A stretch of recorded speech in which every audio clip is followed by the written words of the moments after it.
kemudian pembangunan 3 juta rumah ini akan dilakukan, dan kita berharap bahwa itu benar terjadi dan benar-benar gratis diberikan kepada masyarakat, meskipun kita cukup ragu.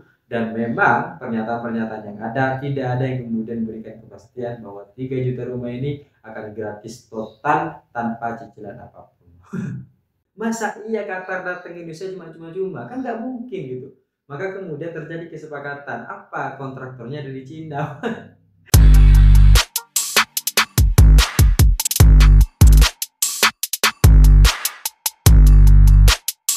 Hai korban ghosting, jangan karena janji-janji telah kita ucapkan, kemudian akhirnya kita memaksakan tanpa melihat apa-apa yang kemudian akan terjadi setelah itu.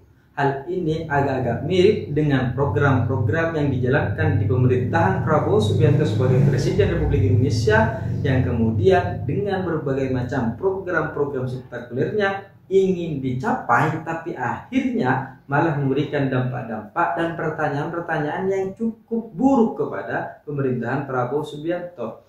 Dan salah satu janji yang kemudian telah dilaksanakan seperti program makan bergizi gratis dengan berbagai macam evaluasinya. Tapi kali ini kita akan melihat bagaimana kemudian program 3 juta rumah gratis yang akan dibangun di era Prabowo Subianto. Ini ibaratnya dan dijelaskan bahwa 3 juta rumah ini bukan dibangun selama 1 periode, bukan juga selama 3 tahun, tapi selama 1 tahun. 3 juta rumah selama 1 tahun. Dan ini akan terus kita lakukan, akan selalu kita upayakan. Wah, rasa optimis memang bagi. Tapi ketika akhirnya berlebih dan kita lupa sadar diri terkait dengan berbagai macam kemampuan-kemampuan yang ada, maka akhirnya hanyalah kebingungan-kebingungan yang terjadi. Dan jangan pernah paksakan apa yang pernah diucapkan, kalau pada akhirnya sama saja hasilnya adalah mengkhianati rakyat. Karena kalau dilihat dari 3 juta rumah ini, kalau kita ingin melihat selama 1 tahun ini, maka seharusnya dalam jangka waktu yang sudah ditetapkan selama 1 tahun misalnya, per hari pembangunan yang harus terjadi terkait dengan rumah ini harus 8.000, agar kemudian 3 juta rumah itu dapat tercapai. Dan sampai sekarang mana? Di bagian mana hari ini yang rumah-rumahnya sudah dibangun? Jangan kemudian berbagai macam perumahan-perumahan yang sudah dibangun di masa lalu itu diklaim sebagai prestasi hari ini. Kan itu yang dilakukan oleh Menteri Sang Arang. Karena kita melihat ada berbagai macam ketidakpastian anggaran-anggaran dari 3 juta rumah yang akan dibangun di era Prabowo Subianto ini.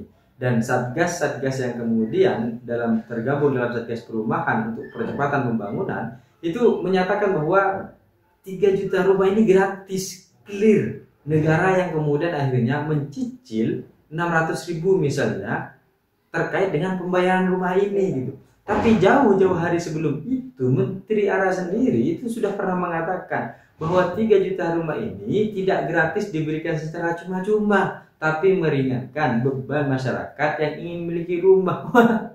Ini kan kontradiksi gitu kan. Dan pernyataan itu disampaikan ketika ada berbagai macam polemik bagaimana kemudian akhirnya pengusaha-pengusaha properti yang ada di Indonesia ini mengeluhkan karena ada banyak masyarakat yang akhirnya membatalkan untuk membeli perumahan-perumahan, untuk membeli rumah-rumah yang sudah dibangun, dan dibatalkan hanya karena mendengar program 3 juta rumah gratis. Tapi akhirnya diklarifikasi bahwa itu tidak gratis dan hanya meringankan beban masyarakat atau beban rakyat. Coba kita lihat akhirnya bagaimana kemudian mekanisme ini akan berjalan. Kalau pada akhirnya masyarakat dibantu oleh negara dengan biaya cicilan 600.000 per bulan dan rumahnya adalah harganya 100 juta misalnya, maka dilakukan selama 25 tahun, negara itu membayar lebih karena nanti hasilnya adalah 180 juta. Tapi kalau akhirnya misalnya per tahun, per bulan itu kita mencicil sebanyak 1 juta misalnya, dan negara memberikan semacam tambahan cicilan 600.000 agar kemudian lebih ringan ke masyarakat, dan masyarakat mencicil 400.000 per bulan untuk mendapatkan rumah, maka pada akhirnya itu dilakukan selama cicilan selama 25 tahun, sama saja, malah lebih 120 juta. Ini gimana maksudnya gitu kan? Jadi kalau misalnya masyarakat ini mencicil 400.000 misalnya, sama saja akhirnya masyarakatlah yang kemudian membeli rumah itu. Bukan negara yang akhirnya memberikan rumah itu secara gratis dan cuma-cuma. Bagaimana mungkin gitu kan? Apalagi kita melihat bagaimana kemudian anggaran-anggaran yang ada ini memiliki potensi-potensi yang dilokasikan secara luas, entah itu program makan bergizi gratis, program-program IKN, atau program-program lainnya yang kemudian diberikan oleh Prabowo Subianto dengan berbagai macam seluruh kementerian-kementerian yang ada di bawahnya. Tapi akhirnya sampai hari ini tidak ada kejelasan bagaimana kemudian rumah ini akan dibangun, seperti apa mekanismenya, harganya berapa per rumah, dan mekanisme masyarakat mendapatkan rumah itu seperti apa. Nggak ada gitu.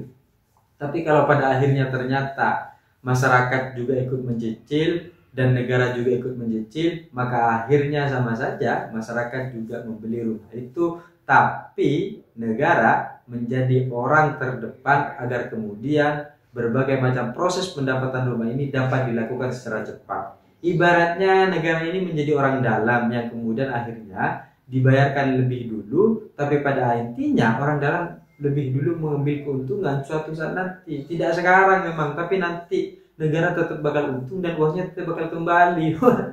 Tapi negara sudah memberikan rumah lebih dulu. Semacam orang dalam yang sudah memastikan bahwa kamu akan punya rumah, tapi cicilannya dibantu oleh negara. Tapi kamu nanti tetap cicil, sama aja gitu, muter-muter di situ gitu. Karena mustahil bahwa akan terbangun 3 juta rumah secara gratis dan cuma-cuma, mustahil. Gimana ceritanya gitu kan? Kalau memang berbagai macam sumber daya alam kita sampai sekarang tidak bisa dikelola dengan baik. Dan kita melihat dan mendengar bahwa Qatar sebagai salah satu negara juga akan menginvestasikan dan membantu program 3 juta rumah ini. Bahkan kalau dikisar-kisar itu sudah sampai 5-6 juta rumah yang akan dibangun di Qatar, baik itu rumah ataupun apartemen. Wah, ini lagi. Masa iya Qatar datang ke Indonesia cuma-cuma? Kan nggak mungkin gitu. Maka kemudian terjadi kesepakatan. Apa? Kontraktornya dari Cina.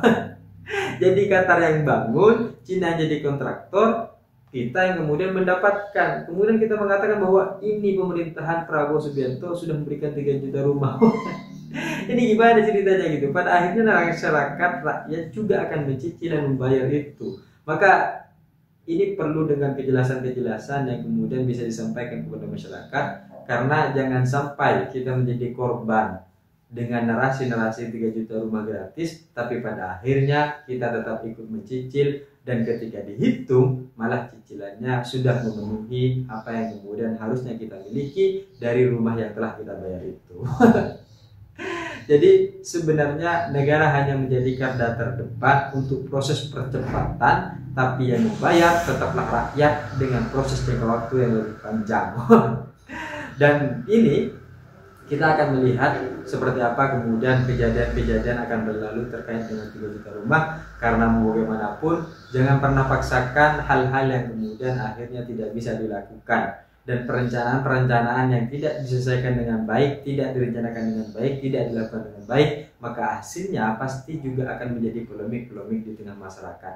Dan kita sudah lelah menjadi korban-korban yang kemudian menerima janji-janji itu tapi tidak merasakan dari janji-janji yang telah diberikan, yang pada akhirnya ternyata mekanismenya sama saja, hasilnya sama saja, hanya diputar agar kemudian kesannya pemerintah telah membantu masyarakat yang membutuhkan rumah. Tapi apapun yang kemudian akan terjadi, kita terus lihat bagaimana kemudian pembangunan 3 juta rumah ini akan dilakukan, dan kita berharap bahwa itu benar terjadi dan benar-benar gratis diberikan kepada masyarakat. Meskipun kita cukup ragu, dan memang pernyataan-pernyataan yang ada tidak ada yang kemudian memberikan kepastian bahwa 3 juta rumah ini akan gratis total tanpa cicilan apapun. Saya pikir itu cita-cita saya yang seperti Gibran, tapi saya sadar diri dan sadar posisi. See you, kawan ghosting.